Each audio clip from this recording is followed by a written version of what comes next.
Alors, je m'appelle Alix Sikal. Le 13 novembre 2015, j'étais au Bataclan, dans la fosse.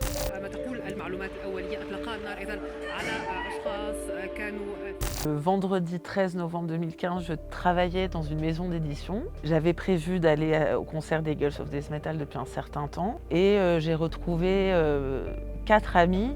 On est rentré dans la salle du Bataclan vers 21h. On n'a pas vu la première partie. Et le concert démarre, c'est bonne ambiance, les gens chantent, sautent, dansent. Au bout de 40 minutes, j'entends un bruit de pétard derrière moi. Je doute que le groupe ait le mauvais goût de faire ce genre d'effet. Donc moi, je pense à une mauvaise blague de quelqu'un, en fait.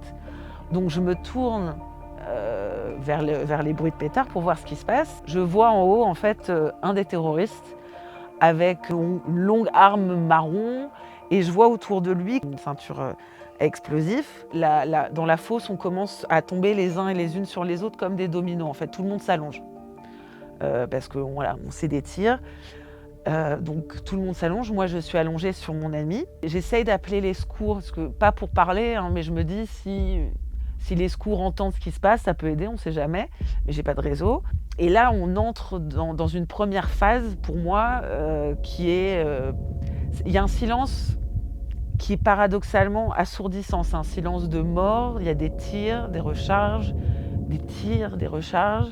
Au bout d'un certain temps, en fait, entre deux recharges, il y a une personne qu'on a appris plus tard que c'est un membre de la sécurité du personnel de la sécurité du Bataclan, qui entre deux recharges donne un signe de départ pour que les gens sortent en fait à la sortie de secours qui est à gauche de la scène et qui donne sur le passage Amelot. Il faut savoir qu'à ce moment-là, les lumières ont été rallumées très vite. Donc la personne donne un signal de départ et donc dans la fosse, toutes les personnes qui le peuvent se lèvent et se dirigent vers la sortie de secours à gauche de la scène. Là, donc mon ami et moi, on se lève. C'est là qu'on commence, c'est la première vision de l'horreur de ce moment, c'est là qu'on l'a. J'ai quelqu'un qui s'effondre juste devant moi, mon ami qui tombe dans une flaque de sang. Donc je sens que je ne l'ai plus à côté de moi, donc je la ramasse comme ça et je la pousse vers la sortie.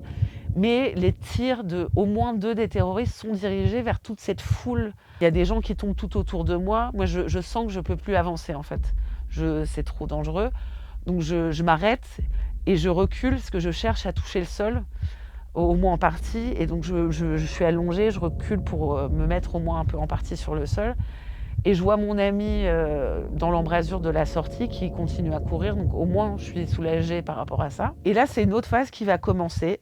Il n'y a plus de gens qui sortent. En fait, mon ami, c'est la dernière à sortir. Alors là, on entend en fait des gens, des cris « Sortez, levez-vous !» Mais en fait, c'est les terroristes qui essayent de piéger certaines personnes qui se lèvent. Enfin, moi et les gens autour de moi, moi j'ai éteint mon téléphone parce qu'ils tirent vers les sonneries, ils tirent sur les gens qui se lèvent.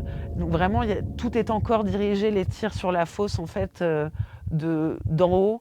Voilà, ça continue, ça continue. Et j'entends une voix d'un des terroristes qui prennent la scène. Je ne sais pas ce qui se passe, c'est confus, mais j'entends une explosion. Et en fait, c'était le terroriste qui était sur la scène. Et il y a comme une pluie de choses qu'on sent sur nous. C'est en fait le terroriste qui s'est fait tirer dessus par la personne de la BAC et qui s'est fait exploser sur la scène. Donc on entend les bruits de radio, mais on s'est étouffé, donc on sait que c'est derrière les portes du couloir. Et donc évidemment, c'est un peu frustrant parce qu'on entend les bruits de radio, on a envie qu'ils arrivent, mais c'est pas aussi simple, évidemment, on n'est pas dans un film. Voilà, c'est compliqué. Je pense que le moment qui me marque le plus, c'est quand je me lève justement pour être évacuée. Et dans la fosse, je vous le cache pas qu'on voit quasiment pas le sol. Quand je me lève et que je cherche mes amis, voir s'ils sont là, que je me rends compte que c'est, voilà, à quel point il y a eu de victimes, quoi. Alors moi, j'ai pas été blessée physiquement, mais psychologique. Et en fait, il y a un avant et il y a un après. Il y a eu des périodes où j'allais bien. Ça fait 5 ans que je suis en arrêt de travail, en grosse partie à cause de ça. Même après 10 ans, parce qu'il y a des gens qui diraient « oui, mais ça fait 10 ans ». Mais en fait, c'est tellement violent et on n'est tellement pas préparé. Et même parce qu'en fait, il y a une mémoire du corps aussi. Le corps, moi j'entends un bruit derrière moi, un bruit sourd et soudain, bah voilà, je suis replongée à ce moment-là. Je pense en tant que société, si on a des gens dans notre société qui arrivent à des états de haine comme ça, est-ce qu'il ne faudrait pas qu'on se pose des questions? Comment se poser des questions sur comment faire en sorte que ça n'arrive plus? Je suis retournée au Bataclan à plusieurs reprises. Donc, j'ai refait des concerts. Mais en fait, il y a des années où c'est toujours très très difficile. Mais cette année, par exemple, j'ai pas réussi à en faire de concerts. Le cinéma, par exemple, je ne peux plus parce que le son est trop fort. Ça vient des côtés avec le son. Et alors, par exemple, les films d'action, c'est juste pas possible. Avec toute la chance que j'ai d'être en vie, que mes amis soient en vie, il y a tout. En fait, pour moi, dans l'après, il y a aussi ce complexe d'avoir survécu alors que d'autres n'ont pas survécu et de ne pas faire assez du coup de ma vie par rapport à ces personnes qui n'ont pas le même privilège que moi. Je me dis, je suis pas assez heureuse alors que je suis là, je fais pas assez.